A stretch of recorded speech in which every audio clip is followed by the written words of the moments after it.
महाभारत का युद्ध जो वर्तमान हरियाणा राज्य के कुरुक्षेत्र में लड़ा गया था, मानव इतिहास में अब तक लड़े गए सबसे भयावह युद्धों में से एक माना जाता है।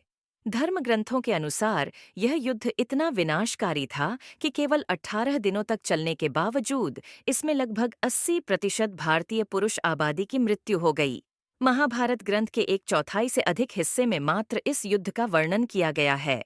महाभारत युद्ध के परिणाम स्वरूप पांडव संख्या में कम होने के बावजूद जीत गए और कौरव संख्या में पांडवों से कहीं अधिक होने के बाद भी हार गए।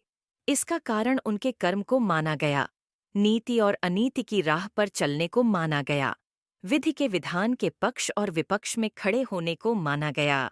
पांडव युद्ध जीत गए और श्री कृष्ण ने पांडवों में सबसे बड़े भाई युधिष्ठिर का राज तिलक करा दिया। जिनका राज तिलक स्वयं भगवान के हाथों से हुआ हो, उनका विनाश कैसे हुआ? क्या हुआ जब हस्तिनापुर की राजगद्दी पांडवों के हाथों में आ गई? पांडवों ने हस्तिनापुर पर कब तक शासन किया? वे आखिर कैसे मर गए या वास्तव में उनकी हत्या कर दी गई? और सबसे महत्वपूर्ण बात, भगवान कृष्ण के साथ क्या हुआ था? ऐसे कई सवाल मन में उठते हैं।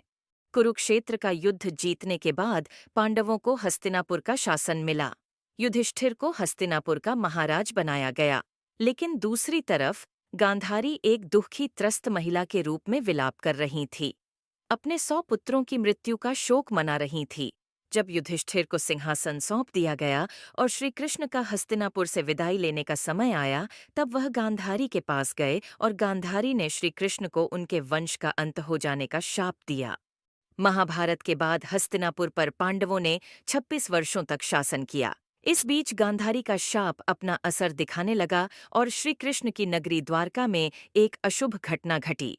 वहां एक उत्सव के दौरान सभी यदुवंशी आपस में ही लड़ने लगे और एक दूसरे की हत्या करने लगे।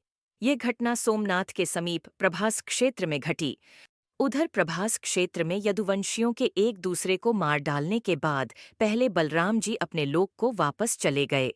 इसके बाद श्री कृष्ण वहीं प्रभास क्षेत्र में एकांतवास में रहने लगे। एक दिन वह ध्यानावस्था में एक वृक्ष के नीचे बैठे थे। तभी जरा नाम के एक शिकारी ने गलती से उनके पैर में तीर मार दिया और श्री कृष्ण ने वह मानव देह त्याग दी। भगवान कृष्ण के बैकुंठ लौट जाने के बाद देव अर्षि वेदव्यास ने अर्जुन को बताया कि श्री कृष्ण और उनके भाइयों का जीवन समाप्त हो गया है। श्री कृष्ण जी जिस दिन बैकुंठ को लौटे, उसी रात को 12 बजे से कलयुग का प्रारंभ हो गया। वेदव्यास जी से श्री कृष्ण के प्रयाण की सूचना मिलने पर युधिष्ठिर अपने प्रपौत्र परीक्षित का राजतिलक करते हैं। फिर अपने सभी भाइयों और द्रौपदी के साथ हिमालय की ओर चले जाते हैं।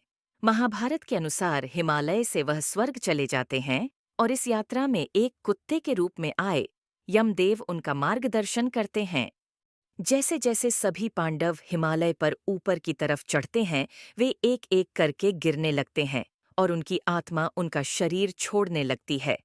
यह क्रम द्रौपदी के साथ शुरू होता है और भीम की मृत्यु पर समाप्त होता है। उनकी मृत्यु के कारण उनकी इच्छाओं, आकांक्षाओं और उनके गर्व के कारण होने वाली परेशानियों से जुड़े हैं। केवल युधिष्ठिर ही थे जिन्होंने किसी भी चीज पर गर्व नहीं किया। इस कारण केवल वही जीवित रूप में हिमालय के ऊपर स्वर्ग के प्रवेश द्वार पर पहुंच पाते हैं। स्वर्ग के प्रवेश द्वार पर भगवान यम कुत्ते के रूप को त्याग कर अपने असली रूप में आते हैं और युधिष्ठिर को स्वर्ग में प्रवेश करने देने से पहले उन्हें नरक में ले जाते हैं। नरक में युधिष्ठिर अपने भाइयों और द्रौपदी को अपने पाप स्वीकार करते हुए देखते हैं, तो उन्हें उनके पापों से मुक्ति दिलाते हैं। इसके बाद भगवान इंद्र युधिष्ठिर को स्वर्ग ले जाते हैं और उनसे वादा करते हैं कि उनके भाई और द्रौपदी भी जल्द स्वर्ग में स्थान ले लेंगे। भगवान कृष्ण और पांडवों ने इस तरह नश्वर संसार को छोड़ दिया।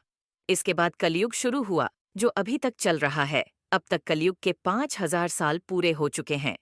कलयुग की अवधि क्या है, इस पर अलग अलग मत देखने को मिलते हैं।